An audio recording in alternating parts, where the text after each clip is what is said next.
வணக்கம், வாழ்க வளமுடன். இப்போ நம்ம பார்க்க போகிற தலைப்பு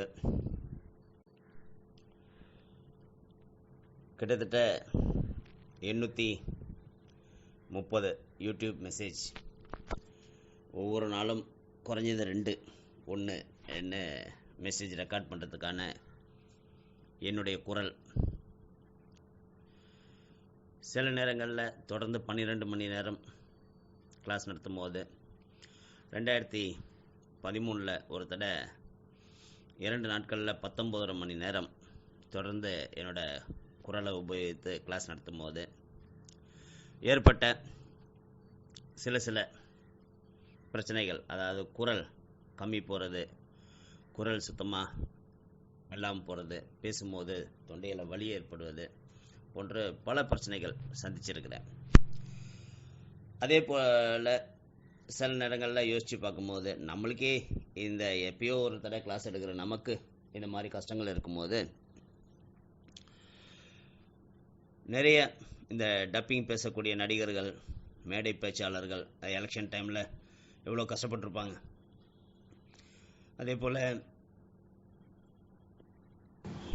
தொடர்ந்து சொற்பொழிவு ஆற்றுபவர்கள், டெலிமார்க்கெட்டிங்கில் வேலை செய்கிற பசங்க, ஆசிரியர்கள், அதாவது நான் குரலையே தங்கள் தொழிலாக உபயோகிப்பவர்கள் எவ்வளோ கஷ்டப்படுவாங்கன்னு யோசித்து பார்த்துருக்குறேன்.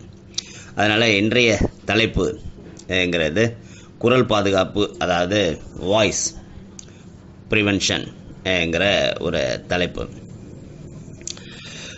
குரல் வளையில் குரல் உருவாகும் உறுப்பு குரல் நான் என்று சொல்லக்கூடிய வீணையில் இருக்கிற தந்தி கம்பி போன்ற விரைப்பான டிஷ்யூ. இது வலது பக்கம் 1, இடது பக்கம் 1ன்னு 2 இருக்கும். நம்ம மூச்சு விடும்போது இவ்விரு தந்தி கம்பிகள் போன்ற திசு திறந்து காற்று போக வழிவிடுகிறது. பேசும்போது வலது பக்கம் மற்றும் இடது பக்கம் இருக்கும் 2 தந்தி கம்பி டிஷ்யூஸும் ஒன்றோடு ஒன்று அருகில் வருகிறது. இதன் நடுவே காற்று செல்வதால் ஏற்படும் அதிர்வு இந்த தந்தி கம்பி திசுவில் அதிர்வை ஏற்படுத்தி அலைகளாக ஒலி ஏற்படுகிறது. நாம் பேசும்போது இத்திசு நிமிடத்திற்கு 200 தடவைக்கு மேலே அசைந்து துடித்து அதிர்வு ஏற்படுத்தி ஒலியை உருவாக்கும். ஒலிகள் இணைந்து மொழி என்னும் சொல் உருவாகிறது. எல்லா சொற்களும் பொருள்தான் அடிப்படை. பொருள் விளங்க சொற்கள் தேவைப்படுகிறது. குரல் நானில் அடிபடும் போது, அதாவது குரல் நான் பேசும்போது அதிர்வு ஏற்படும். அதுவே அளவிற்கு அதிகமாக ஒன்றோடு ஒன்று இணைந்து மூடி அதிர்வு ஏற்படுத்தும் போது வாக்கல் நோடல்ங்கிறது உருவாகுது. இந்த வாக்கல் நோடுங்கிறது இந்த vocal nodules are product of voice abuse, அதாவது குரலை தவறாகவும் அதிகமாகவும் பயன்படுத்துவதால் உருவாகும் பிரச்சனைன்னு சொல்லலாம். இதனால் குரலின் தன்மை பாதிக்கப்படுகிறது, குரலில் கரகரப்பு ஏற்படுகிறது. இதை சீர் செய்ய நாம் வெவ்வேறு கோணங்களில் நம்மை அறியாமலேயே குரல் வளையை துன்புறுத்துகிறோம், அதை ஸ்ட்ரெயின் பண்ணுறோம்.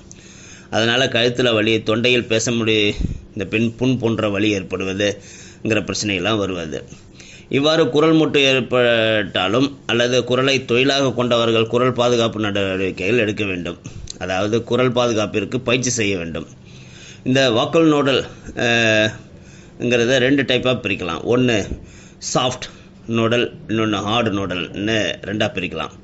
இந்த வாக்கல் நோடல், அதாவது குரல் மூட்டு எப்படி உருவாகிறதுன்னு பார்த்தோம்னா, vocal nodule are product of voice அப்யூஸ்ங்கிறது சொன்னாலும் குரல் நானில் அடிபடும் போது முதலில் இரத்த கசிவு ஏற்படுகிறது.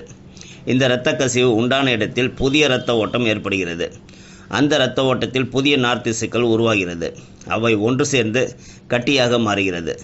முதலில் அது மெது கட்டியாகத்தான், அதாவது சாஃப்ட் நோடாக தான் இருக்கும். ஆனால் 4ஆம் அது கடினமாக கட்டியாக மாறிப்போகுது. கடின கட்டிகளை அறுவை சிகிச்சை செய்து அகற்றக்கூடிய மருத்துவம் இந்த காலத்தில் மாடர்ன் மருத்துவம் செய்கிறாங்க. அதிகமாக கத்தி பேசி குரலில் பாதிப்பு வந்தவர்களுக்கு தொண்டை சதையை ஆய்வு செய்ததில் அவர்கள் தொண்டையில் சதையில் அதிக டென்ஷன் காணப்பட்டது. இவர்கள் அதிக அழுத்தத்திற்கு உயர் தொனியில் பாடும்போது வார்த்தை பிசுறுகிறது மற்றும் தேவைக்கு அதிகமாக அவர்களுக்கு மூச்சு தேவைப்பட்டது. குரல் நானில் அளவிற்கு அதிகமாக பேசுவதால் பாதிப்பு ஏற்படுகிறது என்பதை முதலில் உணர்ந்து அதற்கான பாதுகாப்பு நடவடிக்கையை உடனடியாக எடுத்தாலே குரல் பாதுகாப்பு கிடைத்துவிடும். குரல் பாதுகாப்பிற்கான பயிற்சிகள் செய்வதே குரல் திரும்பவும் நல்ல நிலைமையை அடையும். ஆகவே குரலுக்கு நெடுநாள் நல்ல நிலையை கொடுக்க வேண்டும் என்று விரும்பினார். ஒரு விளையாட்டு பயிற்சியாளர் எப்படி விளையாட்டு வீரருக்கு பயிற்சி கொடுப்பாரோ அதேபோல் பேச்சாளர்களும் தங்கள் குரலுக்காக சில பயிற்சிகளை எடுத்துக்கொள்ள வேண்டும். ஒரு நீண்ட வாழ்நாளோடு ஒட்டிய வாழ்வியல் பயிற்சியாகும் இது. ஆசிரியர் மற்றும் பாடகர்களுக்கு ஏற்படும் குரல் நான் பாதிப்பு மற்றும் கீச்சு குரலுக்கு என்னெல்லாம் செய்யலாம். ஃபஸ்ட்டு ஒரு மெத்தட். இம்மாதிரி கீச்சு குரல் ஏற்பட்டவருக்கு நோயின் காரணம் தெரிந்து கொள்ள வேண்டும். குரலை தவறாக அதிகமாக உபயோகிப்பதன் வோக்கல் நோடல் புண்படுவதின் ஒரே காரணம் என தெரிந்து கொண்டு இதன் தீர்வு முழுமையான பேசாத நிலைமை அல்ல, ஆனால் குரல் நான் அதிரூறாமல் பேச கற்றுக்கொள்ள வேண்டும். சாஃப்டாக பேசணும். பேசினால் திரும்பவும் குரல் நான் அடிபட்டு துன்புறும் எனலாம். குரல் நானில் அடிபடாமல் பேசினாலே சில நாட்களில் குரல் முட்டு சரியாகிவிடும். ஆனால் திரும்பவும் குரல் நானில் பாதிப்பு ஏற்படும் அளவு பேசினால் குரல் கெட்டுவிடும். ஆகவே குரல் நானில் அடிபடாமல் பேச பேச்சு பயிற்சி வேண்டும். அதை குரல் நல பாதுகாப்பு மையம் சில இடத்துல கற்றுக்கலாம். ரெண்டாவது முறை என்ன சொன்னோம்னா அது தேவையான பேசாத நிலை. ஒரு நாளில் ஒரு 15 நிமிஷம்னாலும் பேசாமல் சைலண்டாக இருக்கிறதுங்கிறது ரெண்டாவது முறை. மூணாவது முறை என்னன்னு பார்த்தோம்னா குரலை உபயோகித்து செய்யும் வேலைகளை அறவே கைவிட வேண்டும். முக்கியமாக அதிக சப்தம் வரும்படி தொண்டையை அசுத்தப்படுத்தக்கூடாது, தும்மக்கூடாது, அழக்கூடாது, சிரிக்கக்கூடாது. இந்த மாதிரியான விஷயங்கள்லாம் செய்யும்போது குரல் பாதுகாக்கப்படும். நாலாவது முறை என்ன பார்த்தோம்னா குரலுக்கு தயார் நிலை பயிற்சி. நல்ல முறையில் நின்று அல்லது உட்கார்ந்து பயிற்சி செய்ய வேண்டும். மூச்சு விடாமலேயே முணங்க வேண்டும். Humming voice. அதிக சிரமம் இல்லாமல் பேச பாட கற்றுக்கொள்ளலாம். இரவு ஓய்வாக இருக்கும்போது அல்லது எங்கேயாவது ட்ராவல் பண்ணிகிட்டு இருக்கும்போது நிதானமாக முணங்கிக் கொண்டே பாடிக்கொண்டே செல்லலாம். முறை 5 என்ன பார்த்தோம்னா அஞ்சாவது முறை. பேசும்போது விட்டு விட்டு ரசித்து உணர்ந்து புன்முறுவலோடு பின்னர் பேச்சை ஆரம்பிக்கலாம். தொண்டை உலர்ந்தால் தண்ணீர் அருந்தலாம் அல்லது கழுத்தின் மேல் பகுதியில் தடவி கொடுக்கலாம். அதாவது மசாஜ், சலவரி கிளாண்டுங்கிறத மசாஜ் பண்ணலாம்னு சொல்கிறாங்க. ஆறாவது முறை என்ன பார்த்தோம்னா முழு மூச்சு பயிற்சி தேவை.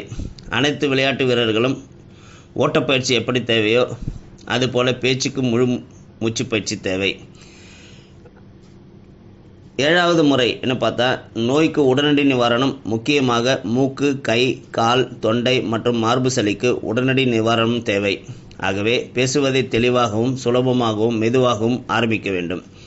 வாய், தாடை, நாக்கு அசைவுகள் நன்கு இருக்க வேண்டும். முக்கியமாக செய்தியை கூறக்கூடிய தேவை ஏற்பட்டால் கத்தாமலேயே துணியை மாற்றவும் உணர்வுபூர்வமாக பேசவும் செய்வது நல்ல பலனை கொடுக்கும்.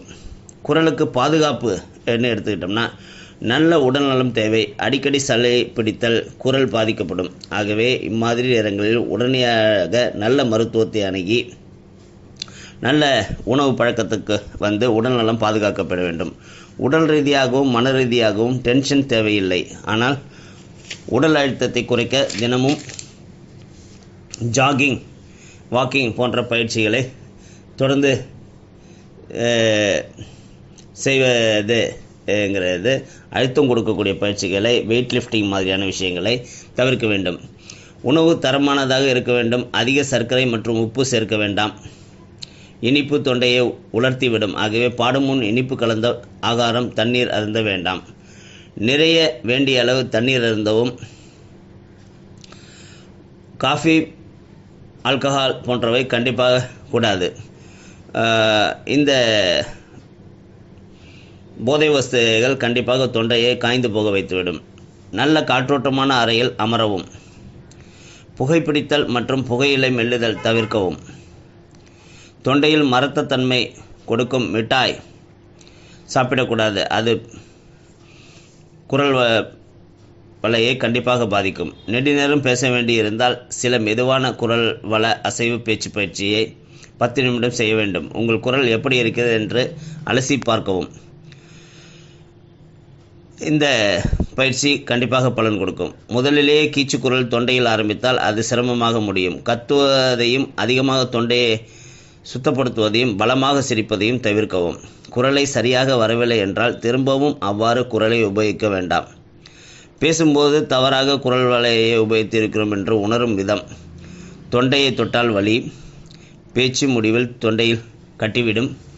தொண்டையை உலர்ந்து போகும். குரலை ஐப்பிச்சில் உபயோகப்படுத்த முடியாத நிலை. குரல் கெட்டுப்போதல்.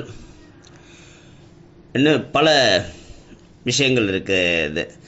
இந்த தொடர்ந்து குரலை பாதுகாக்கணும் என்று நினைக்கிற அனைவரும் கொஞ்சம் பயிற்சி எடுத்தாலே முடியும். நம்ம பிரைம் மினிஸ்டர் மோடி அவர்கள் பேசும்போது கவனிச்சிங்கன்னா ஒவ்வொரு 4 வாரத்துக்கு நடுவில் ஒரு கேப் விடுவார், ஒரு ஸ்பேஸ் விட்டு பேசுவார். நல்ல மூச்சு இழுத்து இலகுவாக பேசுவார். அவர் சொல்கிற கருத்துக்கள்லாம் பார்த்தோம்னா ஆணித்தரமான ஆவேசமான கருத்துக்களை கூட வார்த்தையில் அழுத்தம் இல்லாமல் பேசுவார். ஸோ இந்த மாதிரியான சில நல்ல விஷயங்களை நம்ம ப்ராக்டிஸ் பண்ணும்போது ஈஸியாக இந்த குரல் வளம் பாதுகாக்கப்படும். ஆனால் அதே நேரத்தில் ஒவ்வொருத்தவங்களுக்கும் ஒரு லிமிட்டேஷன் இருக்குது. ஒரு ஆர்கனையும் நம்ம யூஸ் பண்ணுறதுக்கு ஒரு லிமிட்டேஷன் இருக்குது. அந்த லிமிட்டேஷனை தாண்டி ஒவ்வொரு அப்யூஸ் பண்ணும்போது கண்டிப்பாக குரல் வளம் பாதிக்கப்படும். அதனால் அளவறிந்து உபயோகப்படுத்த வேண்டும். ஒரு குரல் வளை நான் பாதிக்கப்படாத அளவுக்கு உபயோகப்படுத்த வேண்டும்ங்கிறத உணரணும். இந்த மாதிரியான குரல் வாய்ஸ் இழப்பு, தொண்டையில் வலி, தொண்டை கரகரப்புங்கிற பிரச்சனையும் இது வராமல் இருப்பதற்கு நல்ல ஆரோக்கியமான உடல் நலத்துக்கும் பல ஹோமியோபதி மருந்துகள் உண்டு. குறிப்பாக belladonna, ஆர்செனிக்கம், argentum metallicum, arum triphyllum, stramonium, spongia, lycopodium, calcarea carb, ferrum met, merc sol, phosphorus, kali bich, அயாஸ்மாஸ், காஸ்டிகம் என்கிற பல மருந்துகள் உடனடி பலன் கொடுக்கும். என்னோடய ப்ராக்டிஸில் பெலடோனா, ஆர்னிகா, காஸ்டிகம் என்கிற மருந்துகளை நான் தொடர்ந்து உபயோகித்து பல நேரத்தில் நிறைய பேருக்கு உதவி செய்ய முடிஞ்சிருக்குது. அதனால் ஹோமியோபதி மருந்து இருக்கும்போது ஈவன் நான் ஆசிரியர்களாக சொல்லுவேன், உங்களோட கெப்பாசிட்டிக்கு மேலே கிளாஸ் எடுக்கும்போது கண்டிப்பாக ஆர்னிகா ஒரு டோஸ் சாப்பிடுங்க, அது உங்கள் குரல் வளத்தை பாதுகாக்கும்னு அடிக்கடி சொல்லியிருக்கிறேன். நிறைய நேரத்தில் நிறைய பேருக்கு பலன் கொடுத்துருக்குது. அதனால் இந்த குரல் வள பாதுகாப்பு முன்னெச்சரிக்கை நடவடிக்கைகள் முக்கியம். அதை தொடர்ந்து தேவைப்படும் போது ஹோமியோபதி மருந்துகள்ங்கிற ப்ராக்டிஸ்க்கு வரும்போது உங்கள் குரல் நல்ல குரலாகவே இருக்கும். வாழ்க வளமுடன், வாழ்க நலமுடன். இந்த மாதிரி ஹெல்த் ரிலேட்டட் பதிவுகள் உங்களுக்கு தொடர்ந்து கிடைப்பதற்கு Pondicherry homeo learning forum YouTube சேனலை சப்ஸ்கிரைப் பண்ணுங்கள், கமெண்ட் பண்ணுங்கள், லைக் பண்ணுங்கள். உங்கள் நண்பர்கள் உறவினர்களுக்கு பாண்டிச்சேரி ஹோமியோ லேர்னிங் ஃபாரம் ஒரு யூடியூப் சேனல் மட்டும் இல்லை, இது ஒரு லைப்ரரி என்பதை எடுத்து சொல்லுங்கள். வாழ்க வளமுடன், வாழ்க நலமுடன்.